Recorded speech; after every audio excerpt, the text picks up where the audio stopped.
Minhas amigas, meus amigos, estamos de volta aqui dos estúdios da Notório para fazer mais um episódio do Expo Direito Podcast, que vai tratar as novidades, conversar com palestrantes que vão estar aqui na Expo Direito Brasil 2025, que vai acontecer no dia 23 e 24 de maio, aqui em Fortaleza, no Centro de Eventos. E aí, nessa sequência de conversar com pessoas maravilhosas que vão integrar o projeto da Expo Direito, nós estamos recebendo aqui, diretamente de Pernambuco, meu querido amigo, coronel da Polícia Militar do Estado de Pernambuco, na reserva remunerada, um garoto que eu ainda não entendi porque que ele já foi para a reserva, um menino desse, era para estar na ativa o tempo todo, coronel André Carneiro, coordenador do Congresso Notório de Segurança Pública. Meu amigo André. Irmão, muito obrigado. Grande abraço, é muito bom receber você aqui. É sempre uma alegria, cara, lhe encontrar. Sempre Rapaz, eu queria saber que água é e o que é que esse homem come e o que é que ele bebe para ficar cada vez mais novo. Porque o André é assim, o André, ele tá naquele... Lembra aquele filme, o Estranho Caso do Benjamin Button? Eita, que vai invertendo. Quanto mais passa o tempo, mais novo ele fica. André, meu irmão, muito bom te receber aqui. É uma alegria imensa, a gente vai conversar aqui sobre vários temas, porque para conversar com você tem que abordar vários temas, porque você é multidisciplinar em todas as coisas, então vai ser muito bom conversar com você. André, antes de mais nada, eu queria saber de si o seguinte, uma coisa que até já ouvi de forma meio fracionada, mas aí eu acho que você agora tem uma oportunidade de falar isso mais adequadamente, né? Eu sei que você é bacharel em Direito, eu sei que você é historiador, eu sei que você tem livro publicado, eu sei que você é um pesquisador incansável, mas eu queria entender, assim, até para os teus seguidores da internet, o pessoal que te acompanha, saber o seguinte, o jovem André, há um tempo muito curto atrás, né? O jovem André, o que foi que despertou em você?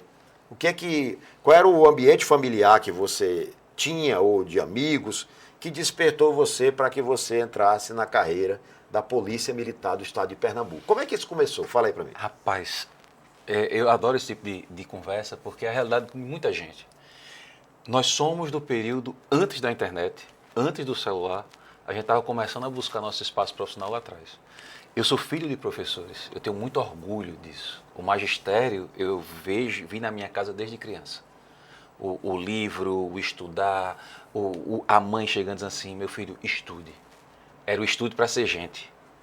E lá no interior, em Carpina, quando eu comecei lá, 15, 16, 17 anos, eu comecei a me preocupar e eu disse, olha, eu preciso construir minha vida. E eu comecei a pensar em concurso. Não tinha aquela facilidade, né, Juarez? A gente tinha que achar uma folha dirigida para saber onde é que tinha um concurso, a grana era curta, né? Então tinha como fazer concurso em vários pontos do Brasil, era lá e procurar. E eu comecei a me identificar com a ideia do servir à polícia ou ao exército. E eu tinha um avô que ele foi sargento da polícia na década de 30 para 40. O sonho dele era ter um filho policial, ele não teve.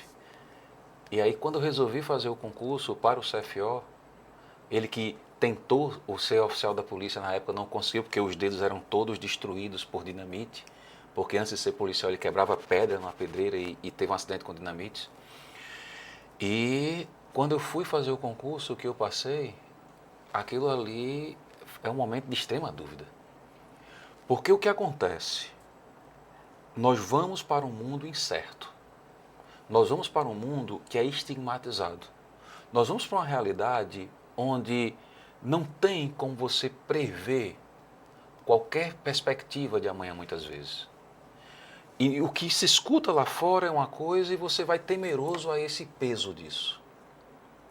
Mas ao mesmo tempo eu via como uma oportunidade, eu via como uma chance de construir uma carreira e de dar meus primeiros passos. Quando eu passei no CFO, eu passei com 18 anos e ingressei com 19 anos. Geralmente a idade que afasta da gente. E nós pegamos aquele CFO internato. O meu foram 3 anos, aula de manhã, aula à tarde, educação física à noite. O meu também, né? Saía na sexta, quando saía, e voltava no domingo. Eu cansei de passar madrugada no CFO, com o rosto aqui, ó, na piscina aqui, e curtindo lá, fazendo flutuação. Correndo de madrugada, correndo em mata. E aquela coisa, o cara de 1,80 m e 60 quilos, eu consegui me adaptar àquilo ali. E foi fantástico, porque eu já tinha uma cultura, eu não sabia, eu não percebia, uma cultura de disciplina dentro da minha casa. Do acordar cedo, de ter minhas obrigações, dos meus afazeres, de estudar.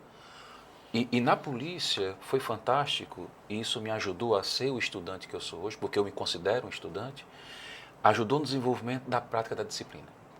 Outros valores foram consolidados durante a minha carreira como policial, foram fortalecidos, mas os valores que eu tinha na minha casa, eles foram potencializados. E isso aí foi o que o jovem André, se eu tivesse uma máquina do tempo e pudesse reencontrar um único eu do passado, cara, eu gostaria de reencontrar o cara de 17 para 18 anos que resolveu estudar para ser policial. André, para poder agradecer. Eu até citei aqui no início que o André é bacharel em Direito, é historiador, autor de obras e tal. E isso, eu imagino que isso tenha acontecido de forma sucessiva, talvez não de forma simultânea, mas sucessiva. E aí eu te pergunto, quem foi que desabrochou, vamos dizer assim, primeiro, dentro dessa tua trajetória toda? Foi o interesse pelas letras jurídicas, vamos dizer assim, pelo direito? Ou foi a pesquisa para a história? Ou isso aconteceu simultaneamente mesmo? Como foi que aconteceu isso aí? O direito é o último. E sendo bem sincero, o direito foi o último, porque veio o CFO, estudar segurança pública, veio uma paixão absurda por história. Quando, por exemplo, no meu livro Capitães do Fim do Mundo, que é sobre as tropas volantes, que um amigo leu há um tempo atrás, o título do livro, ele surgiu antes mesmo de eu ir para a Universidade Federal de Pernambuco. Numa operação na Caatinga, num assalto a banco, primeira vez que eu entrei dentro da Caatingueira foi no assalto a banco perseguindo assaltantes, caminhando por dentro da Caatinga. E aquele sol de meio-dia, ele tira orientação, porque você dentro da Caatinga você perde a noção de norte. E por alguns minutos eu perdi a noção de norte ali. Naquele dia apareceu na minha cabeça o título Capitães do Fim do Mundo. Por quê? Porque o capitão? Porque o capitão, Jorge, cada um interpreta de uma forma. Eu interpreto o capitão como equilíbrio. Cada patente tem uma simbologia. O tenente, simbolicamente, é uma força tática. O coronel, simbolicamente, é uma força estratégica. O capitão, ele reúne a força tática da juventude de um tenente e ele tem os lampejos do que deveria ser a força estratégica da maturidade de um coronel. Por isso que capitão é cabeça, né? Exatamente. Equilíbrio está na cabeça. Aí, resultado. E a pessoa do sertão não tem copom, não tem rádio, se tiver um tiroteio não tem apoio, porque ele está isolado. É 30 quilômetros, 50 de um carro para outro. Ele tem uma autonomia absurda. E eu percebo esse capitão como um equilíbrio, autonomia, a cabeça, como você falou. Aí, resultado. E por que o fim do mundo? Porque foi a primeira vez na vida que eu não sabia a direção a seguir. E aí, quando eu volto do sertão, eu volto determinado a fazer um curso universitário com o objetivo de ser professor. E eu fiquei numa dúvida. Eu fiquei entre matemática e história. E o que definiu foi porque, não é falando dos matemáticos, foi porque eu disse, na hora que eu dominar uma equação, ela está em minhas mãos. Eu vou fazer várias equações e não vou ter muita dificuldade. Mas a história é uma ciência que não se domina. Ela alimenta e nos priva ao mesmo tempo.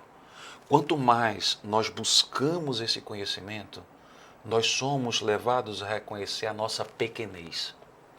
Porque o que é o historiador? O historiador é aquele cara que está olhando pelo buraco da fechadura, um grande mosaico de uma catedral.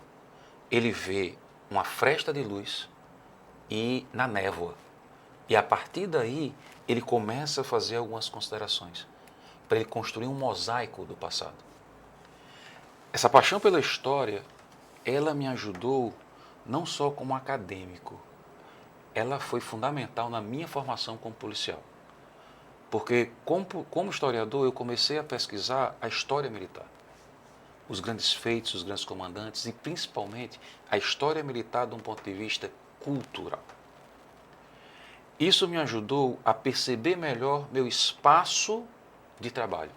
Isso me ajudou a conciliar as minhas inquietações, porque nós tivemos muitas. Eu acho que o grande mérito da nossa geração foi que nós conseguimos, tecnicamente, mudar uma corporação. um pensar, não é a coletividade, um pensar institucional. Nós recebemos o impacto de uma formação extremamente militarizada, isso é o meu ver. Nós recebemos esse impacto, a nossa formação foi duríssima. A nossa formação de CFO foi duríssima. E nós não reproduzimos na totalidade. Nós absorvemos os valores e nós passamos a transmitir esses valores. Nós nos tornamos uma polícia mais especializada. E a geração dos anos 90, ela tem uma conexão muito forte ao meu sentir com isso. Hoje, nós observamos jovens policiais, mestres, doutores, convivendo com o mundo acadêmico. E isso foi quebrado há muito tempo atrás. Eu acho interessante quando você fala sobre esse dilema que você viveu entre ir para a matemática e ir para a história, porque existem, pelo menos basicamente, dois caminhos para a história. Uma história descritiva, que apenas ela estabelece um desenho daquilo que está vendo, um desenho daquilo que está vendo, e uma história crítica. Exato. E analítica, né? Exato. Que essa história descritiva, ela se aproxima muito da matemática. Mas a história crítica, não, ela se aproxima da sociologia, da filosofia. Ela é o humanismo puro. Exato. Então, quando você fez a opção pela história, eu tenho absoluta certeza, pelo que eu te conheço e pelo que eu vejo dos seus escritos, que a tua visão de historiador é um historiador crítico e analítico. Que isso é que realmente constrói o futuro. Porque a mera descrição não seria exatamente o fundamento construtivo de uma sociedade transformadora, tudo isso aí a partir... Porque você sabe mais do que ninguém, porque é a tua área mesmo, que a história se propõe exatamente a construir o futuro. Porque se você observa os fatos pretéritos, através dessa observação e da crítica e da análise, você tem a possibilidade de construir novos caminhos e não repetir os erros. Né? Mapear melhor. Exatamente. É o que na administração a gente chama de memória administrativa. Quando você tem um governo que ao final desse governo ele ignora tudo que aconteceu para trás, ele está fadado a repetir os erros. Ele tem que observar o que houve para trás de forma crítica para que os eventuais erros ocorridos no passado não sei. Isso é um exercício histórico. E é um exercício difícil. Um exercício difícil, um exercício histórico. Você quer falar mais alguma coisa? Que eu vou já mudar de assunto aqui num negócio. Não, beleza. Vamos seguindo. Então vamos lá. André, a tua trajetória é fantástica. Eu conheço a tua história já. Né? Meu colega de... Não é mais antigo que eu tu é aspirante de que ano? Eu sou 94. É aspirante de 94, eu sou aspirante de 91. Então, eu sou novinho. Você é novinho, né? Cheguei antes na história. Em 1989, quando eu entrei na Polícia Militar do Estado do Ceará, o André ainda estava no ensino médio. Estava no ensino médio. Estava no ensino médio, com certeza, né? Primeiro e aí depois foi que eu já estava saindo da academia, foi quando ele entrou. Aliás, já tinha saído da academia. E ele entrou, que eu fui aspirante em 91 e saí de 94. Eu entrei em 92. Entrou em 92, entrou um ano depois que eu saí já da academia. Mas, André, aí o mundo vai girando, vai rodando, o André vai se especializando, se dedicando a vários temas, e aí é do direito, aí começa a dar aula, aí trabalha dando aula para curso preparatório e curso de pós-graduação, e aí o mundo vai girando, imaginando, e é atividade física, é tudo mais.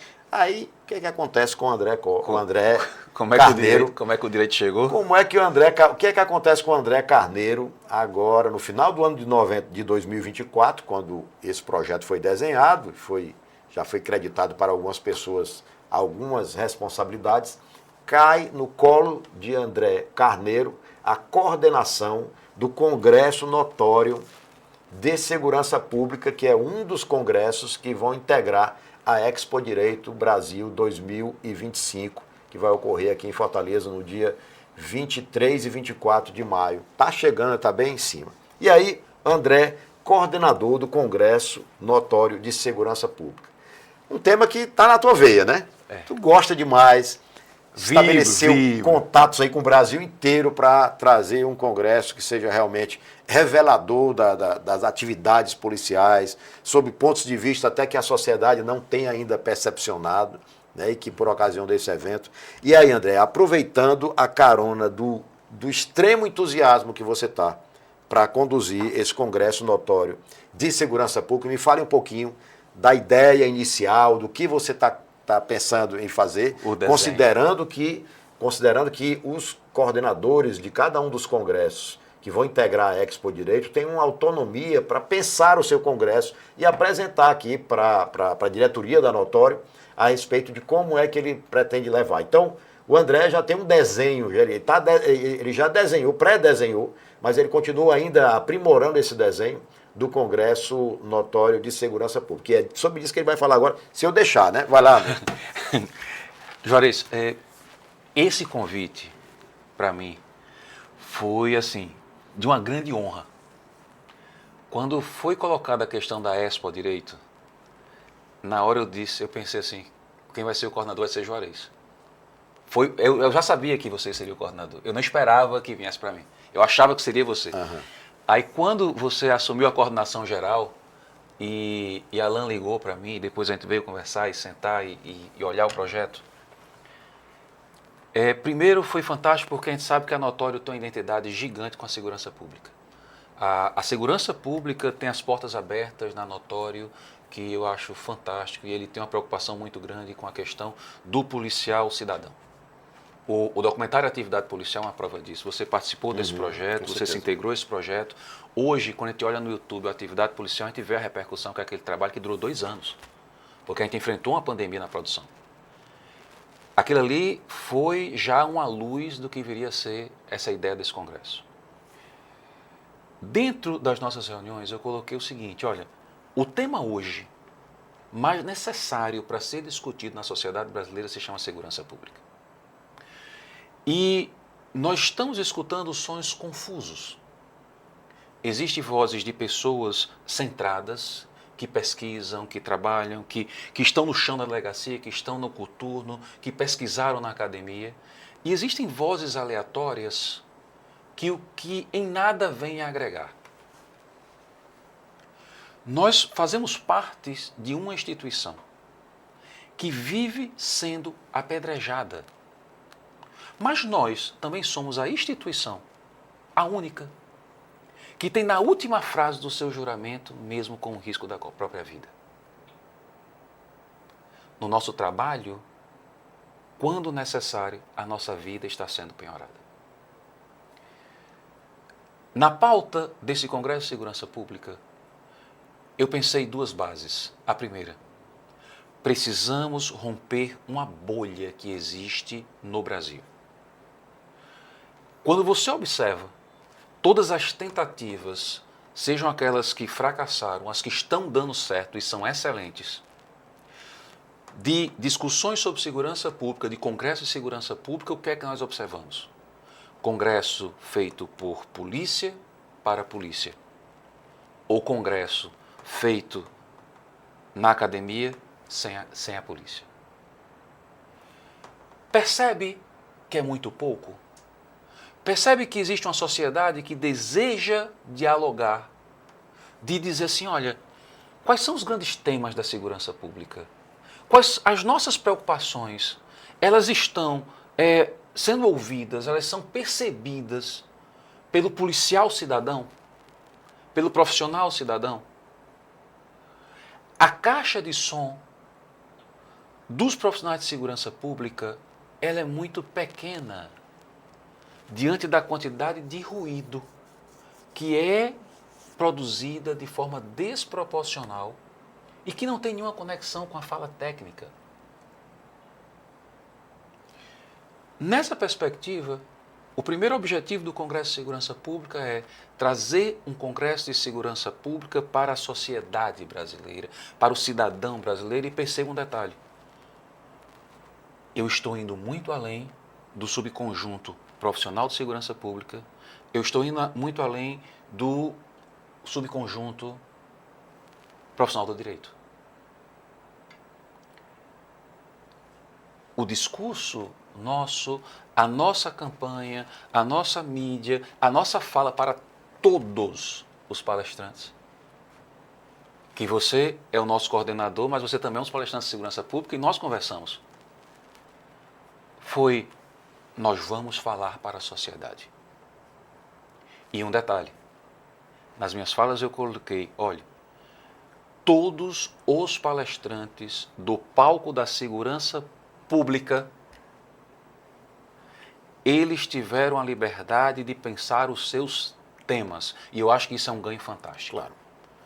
Por quê? Liberdade de cátedra. Não tem, por exemplo, como eu chegar para você e dizer assim, Juarez, eu gostaria que você desse uma palestra sobre as problemáticas fronteiriças do Brasil em relação ao tráfico de drogas. Você conseguiria preparar isso? Conseguiria. Mas estaria dentro da sua grande área de habilidade? Não. Sendo assim, eu não teria sua maior força naquele palco. Mas dentro das nossas pesquisas, inclusive você foi quem me ajudou a localizar, nós localizamos um dos maiores especialistas nesse assunto, que é o nosso amigo Alquimar, que está vindo palestrar aqui. Tem gente, Coronel Alquimar, lá de Brasília, está trabalhando nos projetos de fronteira do Brasil. Pronto. Ou seja, de guarda de fronteira. Nós procuramos pensar, vamos achar alguns dos melhores nas mais diversas temáticas. Nessa perspectiva, e na minha reflexão, eu deixei muito claro para todos, eu digo, olha, a única coisa que eu orientei tecnicamente foi, depois de dizer que 90% dos nossos inscritos, cara, são acadêmicos, são estudantes de direito, existe uma massa de concurseiros chegando aqui. Foi dizer assim, olha, o tempo é esse, o público é esse. Eu gostaria de saber, dentro da sua área de habilidade, qual o tema hoje que você percebe de extrema relevância para ser tratado na Expo Direito. E essa confiança, alguns consideraram um salto da fé porque podia vir qualquer coisa. Essa confiança, eu estou colhendo os frutos agora, catalogando os temas. Cara, se você sentar comigo ali e ver a lista dos temas dos 40 palestrantes, você vai perceber, nós vamos contemplar tudo? Não. Mas as grandes temáticas estão lá. As grandes inquietações estão lá. Você vai ter gente falando sobre fronteira, gente falando sobre cybercrime, gente falando sobre crime organizado, gente falando... o Tenente Coronel Passos daqui de Ceará, ele chegou com um tema que eu disse, caramba, tá fugindo aqui o título. Tem muita coisa gratificante para se escutar. Eu gostaria de estar sentado assistindo todas as palestras. Porque eu tenho muito tempo com segurança pública, mas nós sabemos que o nosso saber individual, ele é muito pequeno diante de um saber coletivo. O meu comandante, meu ex-comandante-geral, o Coronel Roberto, ele dizia, aquelas decisões que nós tomamos juntos no colegiado dos coronéis, que são as decisões difíceis, elas tendem a ser as mais acertadas. E é uma frase que eu guardo para mim. O Congresso de Segurança Pública, eu estou na coordenação, mas ele foi montado por muitas mãos, por muitas contribuições. E um detalhe, nós estamos trazendo gente de larga experiência. E nós estamos trazendo gente que, em relação ao tempo que nós temos, Juarez, está começando, cara. Está começando, está com aquela empolgação, com aquele brilho que está vindo. E uma coisa que me surpreende, assim, que eu achei fantástico percebendo, conversando com cada palestrante e tal, a gente nunca pensa que existe alguém observando nosso trabalho. Existe gente vindo, perguntando, fulaninho está no congresso, eu li todos os livros, eu estudei, tal. Ou seja, nós que vamos palestrar, nós vamos escutar a fala de gente que nós somos fãs, Juarez. André, tem uma coisa que eu acho muito interessante e oportuna, né? Um congresso desse de segurança pública dentro de um universo bem maior lá, que é um congresso com todas as áreas do direito que a gente imagina. Nós temos aqui um lado um quadro que fala dos penal, sei lá, tá lá tudo, né? Tributário, previdenciário, trabalho, administrativo, constitucional, tá todo mundo lá. E aí você tem dentro desse contexto o Congresso de Segurança Pública. E eu acho que é importante essa visão, essa fala dessas pessoas que vão estar lá, né, sob o ponto de vista daquilo que elas pesquisam, daquilo que elas vivenciam e tudo, Porque esse recado vai ser um recado não só para a sociedade, como você bem falou, mas um recado para dentro de casa também. É um recado para fora, não dos limites topográficos, mas dos limites de atuação da segurança pública, um recado para fora, um recado para fora e um recado para dentro. Porque nós sabemos, e aí nós vemos uma sociedade evoluída que experimenta as questões sociais e compreende, existe ainda muita coisa dentro da segurança pública que é dogmática, que os policiais fazem, cumprem porque alguém atrás deles diz que sim, o outro mais atrás disse também, e ele até então não sabe por que faz isso. Está fazendo, é uma coisa aceitável e ele vem fazendo. É uma oportunidade para aquele que estiver lá ou para aquele que ouvir depois, porque as palestras vão ser gravadas, né? Isso. Todas as palestras vão ser gravadas, é possível você ter acesso depois a isso aí, né? Através da Notório Play, você pode ter acesso. E aí você, em algum momento, em alguma fala desses palestrantes lá, alguém do ambiente interno vai dizer assim, agora que eu entendi por que eu faço isso. Por que eu estava fazendo isso. Agora eu entendi tecnicamente por que eu estava fazendo isso. Porque eu entendo que a segurança pública é a coluna de sustentação da vida dentro do ambiente administrativo, do Estado como um todo, né, que tem uma zona de atrito mais próxima com a sociedade. Então, quando eu falo de atrito, não é desavença, isso. De contato.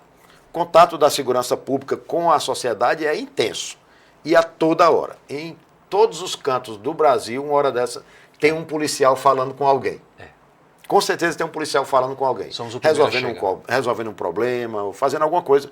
Tem um policial em zona de atrito. Então, a gente tem que compreender que, assim como a sociedade evolui a cada dia a partir das suas experiências, ela vai evoluindo, a gente não pode imaginar, e aí você tem consciência disso, eu também tenho consciência disso, muitos colegas têm consciência disso, que nossos policiais, nossos integrantes das forças de segurança não estão imunes a essa evolução social. Então eles estão vivenciando isso também, estão entendendo, estão evoluindo, estão compreendendo melhor as questões sociais e tudo mais, e estão integrando a segurança pública. Exato. Se a gente não proporciona, em ambientes como esse, de um congresso de segurança pública, em atividades dessa natureza dentro dos estados da federação, das corporações da federação, a gente perde uma oportunidade de retirar do policial a ideia dogmática daquilo que ele faz e entrega para ele uma realidade técnica que ele pode sustentar, que ele pode defender, que ele pode, inclusive, se for o caso, ter uma opinião diferente a respeito dentro do aspecto da hierarquia, da disciplina e tal, mas ter uma opinião a oferecer, né?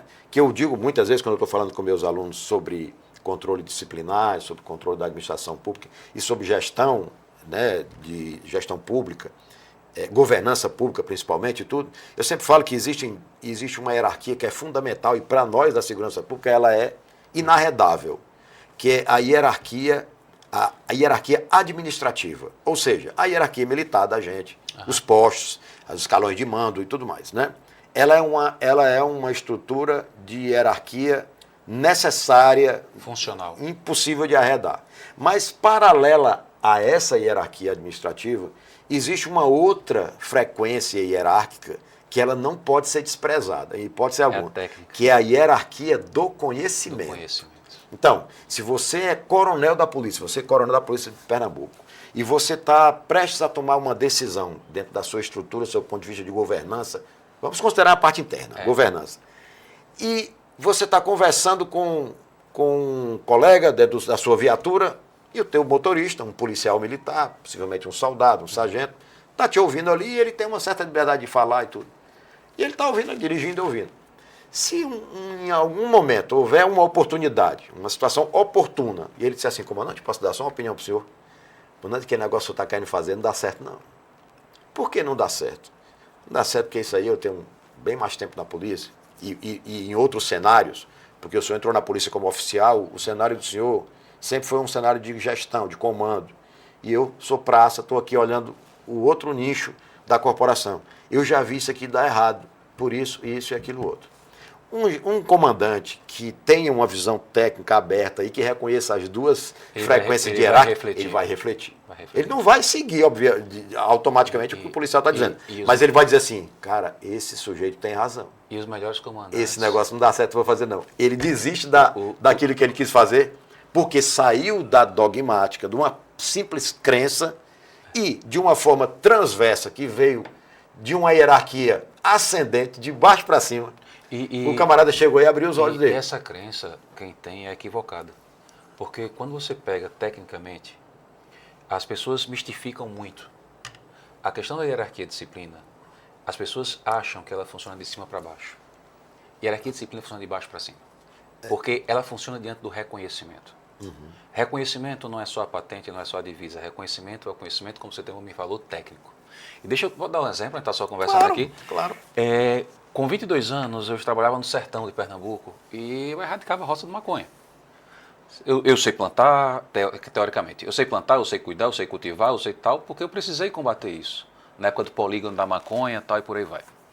E certa vez eu fui por um informe de uma roça de maconha dentro da Catingueira e a gente não estava localizando.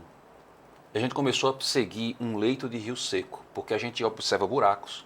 Se tiver água, porque maconha precisa de muita água, às 4 da manhã, entre 4 e 5 da manhã e final de tarde.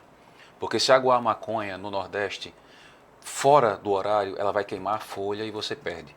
Às 4 da manhã o cara tem que estar aguando. Aí, resultado, leito de rio seco, procurando um buraco, porque achando um buraco com água, o cara estaria pegando aquela água, levando para adubar lá os 800, 900 mil pés de maconha.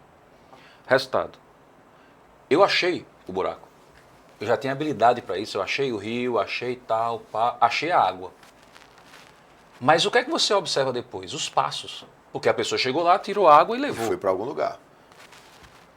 Juarez, imagina uma equipe de 10 homens olhando assim e nada.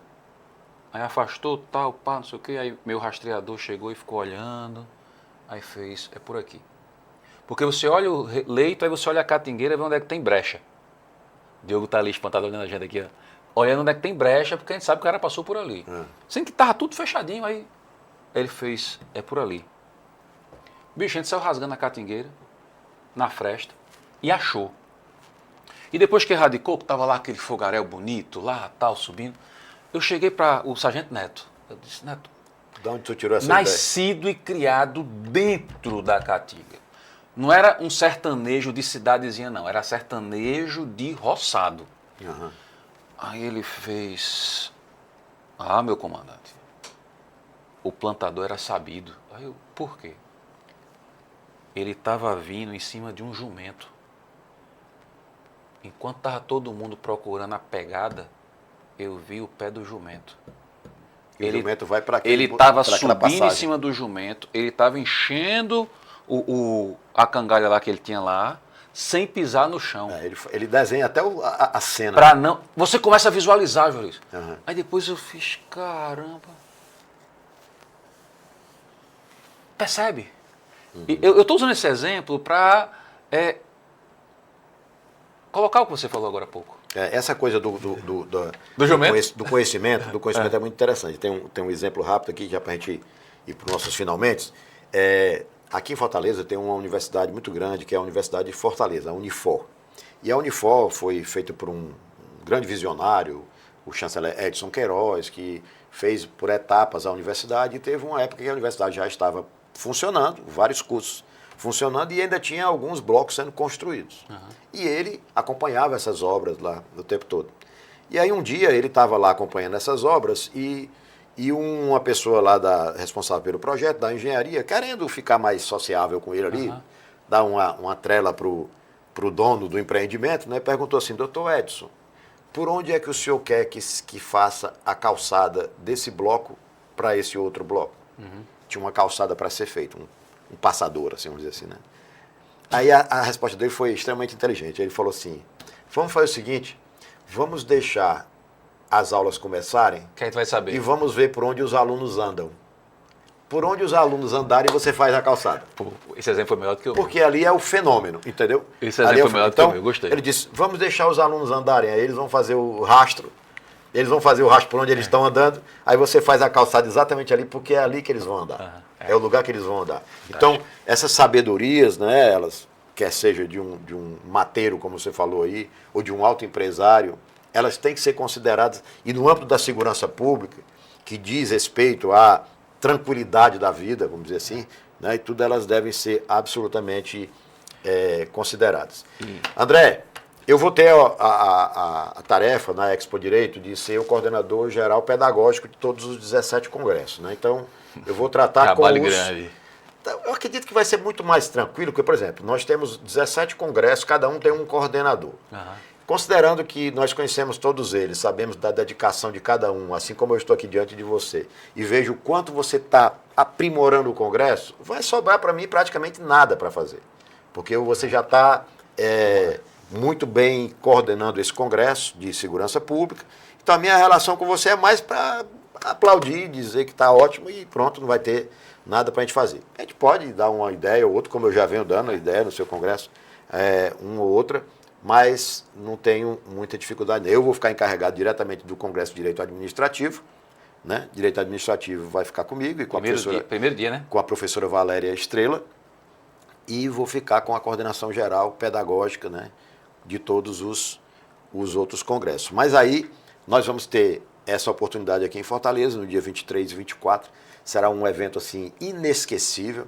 Eu até brinco aqui, quando eu venho aqui na auditório e converso com o Ala, eu disse para o Ala assim, Ala, cara, eu tenho já uma ideia, que a gente ainda não tem ideia de como é que vai ser a Expo Direito, não. Porque cada vez que a gente vem aqui, o Ala tem uma ideia nova. Ele tem uma coisa nova, está agregando uma coisa. Eu acho que até o dia do Congresso vai surgir uma coisa nova. A criança cresce todo dia. Todo dia essa Expo Direito aparece com uma novidade. É sempre, não perde nada, é só juntando, chegando coisa. Chegando coisa e cada dia tem uma novidade. E aí eu digo para o Ala, cara, eu tenho uma ideia de como é que vai ser a Expo Direito. Uma ideia. Não tenho certeza não. Tenho uma ideia de como é que vai ser a Expo Direito. Agora, eu não tenho ideia alguma de como é que vai ser a Expo Direito 2026. Aí eu não tenho a menor ideia, que eu não sei o que é que vai sair daquela cabeça, né, daquela cabeça brilhante do Ala para a Expo Direito 2026. Mas com certeza as contribuições para esse novo projeto de 2026 sairão do sucesso que a gente sabe que vai ser a Expo Direito 2025. Então, meu amigo, queria que você aproveitasse aqui os nossos últimos momentos para você fazer um chamado, um convite especial para os seus seguidores, para os amigos dos seus seguidores, para os inimigos dos seus seguidores, quem for, para todo mundo, para estar aqui em Fortaleza, na Expo Direito. A palavra é sua. A Expo Direito Brasil vai ser simplesmente o maior evento jurídico da América Latina. Não é só o maior evento jurídico em termos de público, em termos de palco, em termos de estrutura. É o maior evento jurídico dentro de um espaço de reflexão. Os mais diversos temas estarão sendo tratados. Nós buscamos alguns dos maiores estudiosos do nosso país, gente comprometida com o conhecimento. Dentro da Expo Direito, nós vamos ter o Congresso Nacional de Segurança Pública. Um congresso que transborda ao mundo apenas do direito, que transborda ao saber da segurança pública, porque é um congresso todo construído pensando uma das maiores preocupações da sociedade brasileira, a segurança. E sendo assim, esse convite é para você, cidadão brasileiro, estar aqui conosco em Fortaleza, dia 23 e 24 de maio, um encontro imperdível. Expo Direito Brasil. Se eu fosse você, eu já ia logo fazendo, era a mochila, a mala, o saco, o que você quiser fazer para vir para Fortaleza. Porque depois de um convite desse, meu irmão, não dá para faltar de jeito nenhum. Então você está convidado, eu reforço o convite feito pelo André, 23 e 24 de maio, na cidade de Fortaleza, Terra da Luz. Lugar maravilhoso, que o André, se pudesse viver aqui. Recife é maravilhoso também. Toda vez que eu venho, eu quero ficar. Aqui é bom demais, é muito bom a gente estar por aqui. Então, vocês estão todos convidados. Eu sou o Juarez Júnior. Se você quiser me seguir nas redes sociais, é @Prof. Juarez Júnior. E André, diz o teu também aí para o pessoal te seguir. @Prof. André Carneiro. @Prof. André Carneiro, para seguir o Andrezinho. E @Prof. Juarez Júnior, para seguir agradecer esse povo maravilhoso da técnica, da marketing, que pense num povo rochedo. Até o jovem Diogo tá ali. Até o jovem tá ali assim. Anotou tudo, rapaz. Vamos embora. Abração, galera. A gente se encontra. Valeu, meu irmão. Valeu mesmo.